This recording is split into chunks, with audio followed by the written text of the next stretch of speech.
Hey, you're back in the LZ, and I've got Rum and Apples and Crystal Red Punks back on the show. And hey, we had a few games launch this week.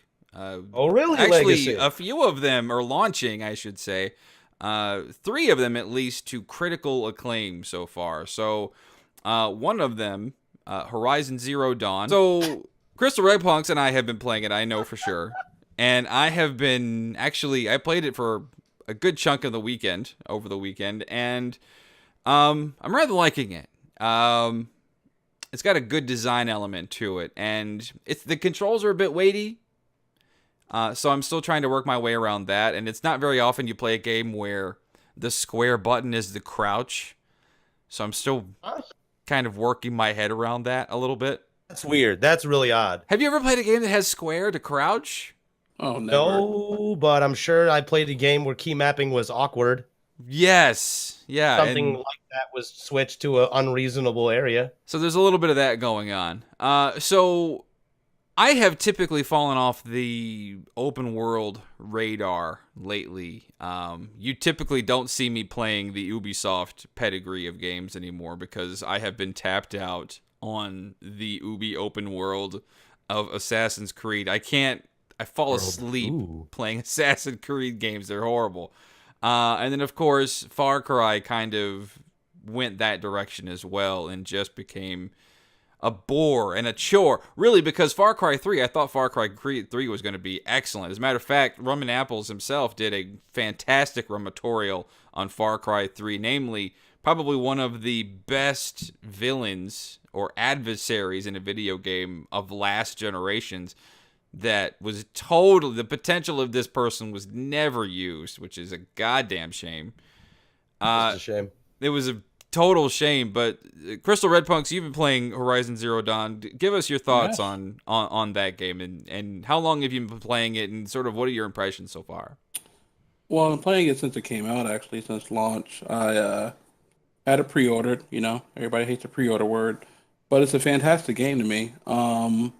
It reminds me a lot of Tomb Raider, more so the second than the first, where it is very resource driven. By what you find, you upgrade your carrying capacity, your weapons. There's a lot of trade. And I love the lore of the game because it's so far set in the future where we're basically like we're the dinosaurs now. Like they're going through ancient ruins of our world. They're finding a mug to them is astounding. They don't know what a mug is used for. Like it's crazy. I enjoy it so much. And then you have these machines in here where machines are basically taking over the world where they're doing a lot of the normal things that like some of the animals in the world would do. Like you think about a bee that carries pollen from one area to another, dropping seeds, causing other plants to grow, whatever. They have animals that fill so many basic needs for the planet, but you actually hunt them, and there's a whole slew of different ones, and it's just great. I have no problem with the game. I'm enjoying it significantly to the point where I had to literally stop playing to actually answer this question. I'm not gonna lie to you. Ah, he's doing his homework real time, kind of like Yeah, that it's kid that does his homework on the bus because he totally didn't have time to do it the afternoon before. and it's a great game. It's kind of difficult because there's so many different creatures in the game, and you had to tackle each one differently. Some are easier to tackle than others, and some are just fucking ridiculous. Like there's been several times in the game where I've been fighting something, I just had just to run off. I couldn't actually stand there and fight because I was going to get mowed down immediately. So Gotcha. I'm loving it so far. It's very challenging, and you know what? I just love playing a future savage. You A know, future A savage. future savage. I love it's it. a Hashtag. spectacular experience. Hashtag future I'm savage. sold.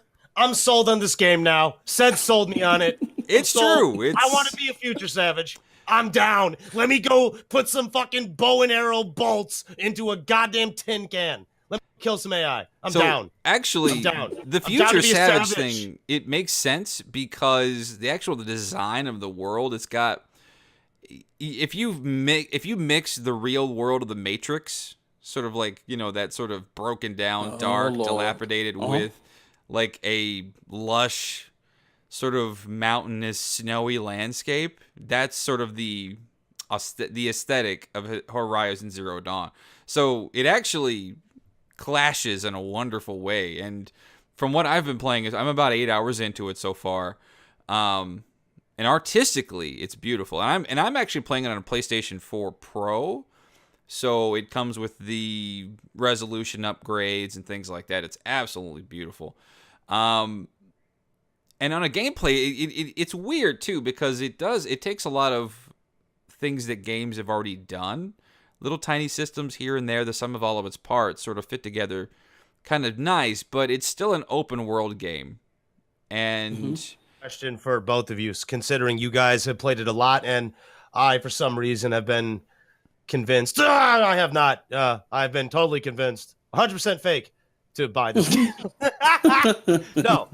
Honestly, when I first started hearing about this game, when I first started getting wind of it through the Gaming Rag grapevine, I wasn't really interested. And like the stuff against the robots and it being a future Savage, so to speak, that is interesting. At the very least, it's enough to warrant my attention now. My biggest question is it just me, or does that game look very much like Far Cry Primal just pushed back into a third-party camera? You see, third-person camera. That's the same thing I thought at first when I first saw the game. And once you get into the game, like, oh, I'm fucking just running around with a bow and arrow. I'm killing raccoons for their pelts. This is like Far Cry all over again. Wonderful. But then you kind of realize that, like, okay, you're part of this Nora tribe, and you're going to the beginning of the game. You're going to find out there's other tribes, quote unquote, but actually other civilizations out there that, guess what? They don't run around with bow and arrows. Some of them actually use explosives. Some of them actually have guns still working. I had one shooting a gun at me yesterday. Yeah, some of them actually have fucking armor. Like, it's so different. He spits fire from his loudmaker. Yeah. It's a point in the game, early on in the game, like, you feel like you're the shit because you're so accurate with a bow and arrow. And somebody's like, okay, mow these fuckers down. It's like the Magnificent Seven where they're in that town and fucker just pulls up with the Gatling gun, like, yeah, everybody's done. I feel like this Magnificent Seven turned into a ridiculous Six real quickly. Real quickly. It's just terrible. So how do we feel about, because this word is recently been kind of a hot and cold topic too, but crafting, because crafting is central to the gameplay mechanics in Horizon. Is it doing it correctly? Is it getting in your way? I have found myself a couple of times where you might have to stop on the fly to craft some arrows, right? Especially if you get caught in a situation where it's like, I had 20 arrows a second ago. But it's the thing about the crafting system is that the crafting system is actually very, very innovative, where you could do it on the fly. I'm not sure if you realize that. If you just hold down L1 and just point towards a kind of arrow and hold down X, you automatically craft it. Like, it's very it starts quick. going back up instantaneously. Mm-hmm. And you could also, the thing I hate about crafting, because it reminds me a lot of Far Cry, and I enjoyed it in Far Cry, but it's been dragged down in so many games now where, like, you got to find a specific animal and hope when you kill it, it drops a specific, like, bone or skin or something to make the next level of this item. For the first, like, 2 or 3 levels of making, like, a larger quiver or, like, increasing your, like, the amount of modifications you can hold or resources, it's pretty easy. But then it kind of becomes a drag where you had to, like, find a specific thing for a specific animal. Mm-hmm. But what's really cool in this game is, I'm not sure if you realize this, if you go to the crafting tab, you want to make something, you just press square on it, it'll say create job. And whenever you're walking around and one of those animals are around that you need something from, it'll let you know. Nice. So you can try to kill it and try to see if you get a chance of dropping the item you need for your next upgrade. There's one thing that I have to really congratulate the game for, though, is that the way it introduces you to these sort of robot dinosaur adversaries, which is fantastic. There's a sense of intimidation that you get at first, at least with the new ones that you encounter. Like, do I really want to be fucking with this thing? Because it's going to destroy my ass. And then it probably will if you get careless. So there is a learning curve to it, and there is a difficulty. Hey, there's a kitty. People were pointing out cat. There's the cat. Anyway, sidebar. Yeah, but anyway, yeah, it does have a challenge to it, and I picked the normal difficulty. I swear I did. But we're talking about crafting. Crafting, there is like No Man's Sky annoying level crafting. Where the entire core of the game is just resource collection and then crafting to build more resources. which leads to more resources. Item collecting edition, you say? Item collecting for building and collecting. That's Oh, literally that. Oh no! I Whereas feel like you're telling me like the underwear gnomes plan for like making money. Collect underwear. Question Reminds mark, me of the money. aliens who stole Al Bundy's socks for spaceship fuel. oh god, That's what that it is to That's me. a deep cut. that was That's the thing. deep cut.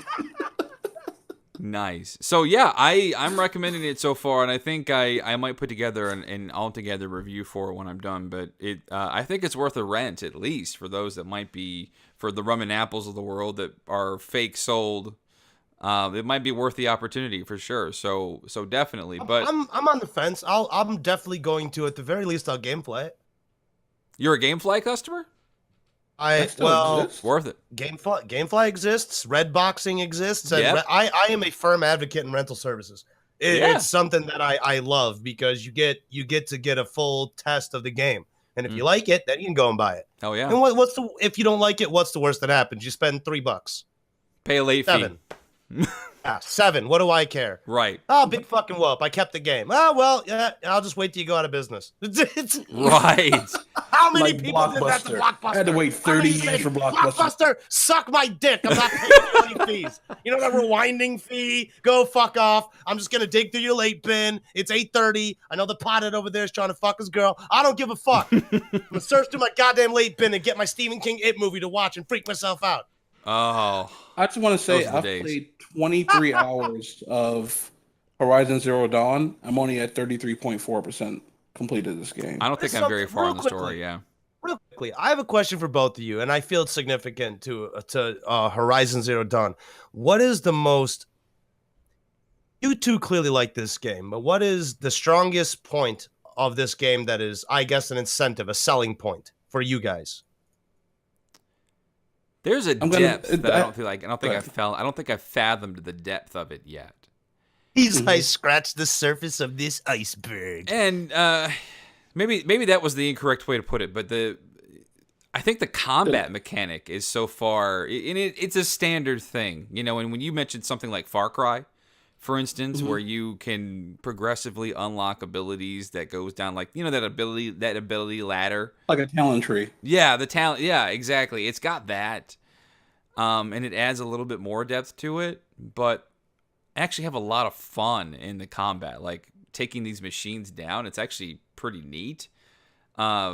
And you can get surrounded by these things. Oh my god! And it's so crazy because you're like you run into these things called the walls, and like they seem like they're not a big deal, but you have to remember this is a fucking machine. Like if the Terminator punches you in the chest, you're gonna fucking die. Mhm. Like, regardless, it's a fucking machine fighting a human being. And I feel like the combat in this game, which is spectacular, it really is like I'm trying to think of like white knuckle, I guess you could say, because you get hit twice in a fight and just be done It can be stressful. by some of these machines. A good Yeah, kind it's of very, stressful. very difficult. Oh yeah, it's definitely a huge challenge to it. So the combat is amazing in this game, and the lore. Like I didn't expect this game to be that deep. Like I said, when I started playing it, it's like, okay, this is basically like Tomb Raider with Robot Jurassic Park, fine, whatever. But then you find like about these different factions. You find out about like our civilization they call the old ones. You go through these old ruins or whatever of what we were. It's just insane just seeing that. It's really, really good. You really get pulled into the game the more and more you play. And then there's even a mystery on top of that. Like I talk about all this lore about the world and the characters. That's amazing.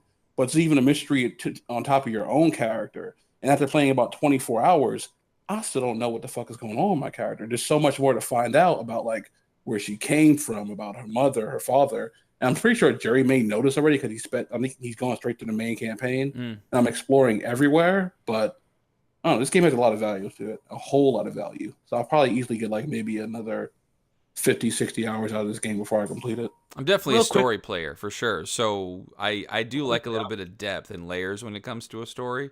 You know, like my favorite television show is Lost. So I mean, that's my kind of area right there where, hey, what's this mysterious thing? And I don't get to find out what it is until 2 seasons later. Okay, I dig that. That's great. I like that kind of exposition in a way. That's worth it to me. So it's worth looking into for sure.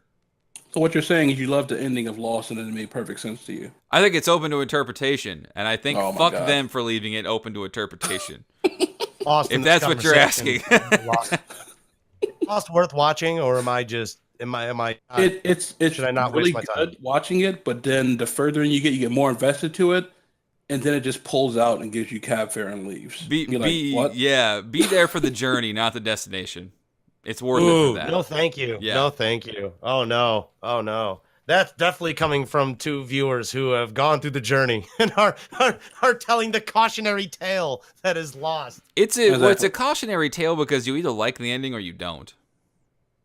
You Like, I would probably That's tell like that you for a lot of to shows. buy another. I probably will buy another Nintendo Switch before I watch Lost again. It's not What the happening. flying fuck? Another one's entered into your buying stratosphere. You have like an orbit of Nintendo Switches just floating around you right now. and we have no I don't we have wanna nothing brag, around us but here. I'm building a home of Nintendo Switches. That's It's a the newest terrifying thing, prospect. Miyamoto's Oh, hold laughing. up, wait, at hold you. on.